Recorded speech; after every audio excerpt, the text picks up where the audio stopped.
Hello everyone, আবারও নতুন একটা ব্লগ নিয়ে হাজির হয়েছি। আমি তোমাদের মৌমিতা। আমার পাশে এভাবেই তোমরা থেকো, যেভাবে আমাকে সাপোর্ট করছো আমার খুব ভালো লাগছে। আর আমি তোমার সাথে আরও নতুন নতুন এরকম ব্লগ শেয়ার করতে চলেছি। তো দেখতেই পাচ্ছ আজকে যে ব্লগটা আমি তোমার সাথে শেয়ার করছি, এটা হচ্ছে আমাদের বাড়িতে জামাই ষষ্ঠী খাওন দাওন মানে আর কি লাঞ্চের ব্যাপারটা, সেটা হয়েছিল এই কালকে যে রবিবার গেল সেই রবিবার।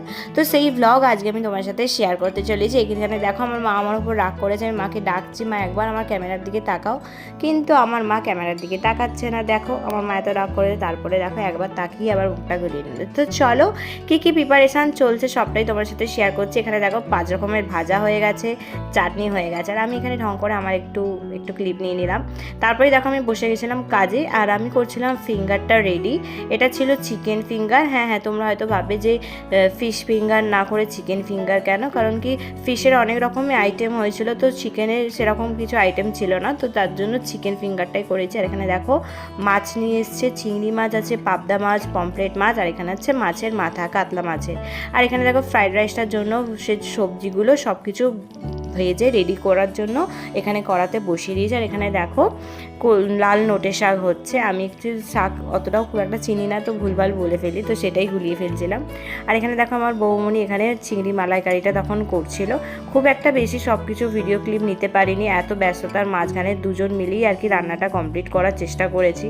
তো চলো দেখতে থাকো, সবটাই শেয়ার করবো। আর এই দেখো এখানে ফাইনালি আমাদের চিকেন শার্টের প্রিপারেশানটা রেডি হয়ে গেছে। এবার শার্টেগুলো আমরা কাঠিতে গুঁজছি। আর এখানে দেখো অলরেডি কড়াই আলু ছাড় দিয়ে আলু ধপাস করে পড়েই গেল, দেখতেই পেলে তোমরা। তো চলো, আলু তো এখানে ভাজা হচ্ছে। এটা হচ্ছে মাটনের আলু, দেখতেই পাচ্ছ যে মাটন অলরেডি বসে গেছে, তখন অনেকটাই বেলা হয়ে গেছিলো। এখানে দেখো শার্টেগুলো আমি আর আমার মা দুজন মিলে রেডি করে নিয়েছিলাম। এখানে দেখো আলুটা ভাজা হয়ে গেছে, তারপর যত রকম মশলা দেবার আর কি গোটা মশলা সেটা দেওয়া হয়ে গেছে, সেটা অল্প নেড়ে ছেড়ে এখানে পেঁয়াজ কুচিটা দিয়ে দিচ্ছে। পেঁয়াজটা এখানে মোটামুটি ভাজা হয়ে গেছে। তো চলো এবার দিয়ে দেওয়া যাক মাটনটা। দেখতেই পাচ্ছ আজকের এটা হচ্ছে শোস্টপার মেন কোর্স যেটাকে বলে। তো এটাই এবার পড়ে গেল কড়াতে। আর দেখো বন্ধুরা, মাটনের কালারটা কষতে কষতে এতটাই দারুণ আসছিল যে সেটা ক্যামেরাবন্দি না করে আর থাকতে পারলাম না।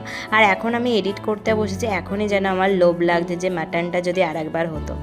আর এখানে দেখো আমার গোপু সোনারা বসে আছে। এখানে হচ্ছে প্রিপারেশান চলছে পাতুরিটা এখানে দেখো আমরা সবাই মিলে আর কি হেল্প করছিলাম, কারণ অনেকটাই দেরি হয়ে গেছিলো। তো এখানের ব্যাপারটা একটু তাড়াহুড়ো হয়ে গেছে, তো যতটুকু পেরেছে আমার বর একটু ভিডিও করে হেল্প করে দিয়েছে আমাদের। আর এই দেখো এখানে পুরো রেডি। এবার চলো ফাইনালি দেখা যাক যে কী কী রান্না আমরা কমপ্লিট করলাম। এখানে দেখতেই পাচ্ছ সবটা আমি আর বলতে পারছি না, টোটাল আইটেম ছিল 30টা। তোমরা একটু পজ করে করে দেখে নিও। আর ভালো লাগলে ভিডিওটা লাইক শেয়ার কমেন্ট করতে ভুলো না। আর আমার চ্যানেলটা অবশ্যই করে সাবস্ক্রাইব করে দিও। ফাইনালি এত কষ্ট করে রান্না করার পর যখন একটা ভালো কমপ্লিমেন্ট পাই সবার থেকে যে না রান্নাগুলো দারুণ হয়েছে, তখন মনটা একদম খুশি হয়ে যায়। আর যার জন্য মেন আজকে করা সেই আমটা হচ্ছে এই যে আমাদের জামাই বাবা জীবন অলরেডি পাতে বসে পড়েছে। আর মুখটা দেখলে তোমরা বুঝতেই পারছো যে ও কতটা খুশি। চলো এবার ও খাওয়া স্টার্ট করে দিয়েছে। আর আজকের ব্লগটা এখান পর্যন্তই, দেখা হচ্ছে নেক্সট ব্লগে। Tata bye.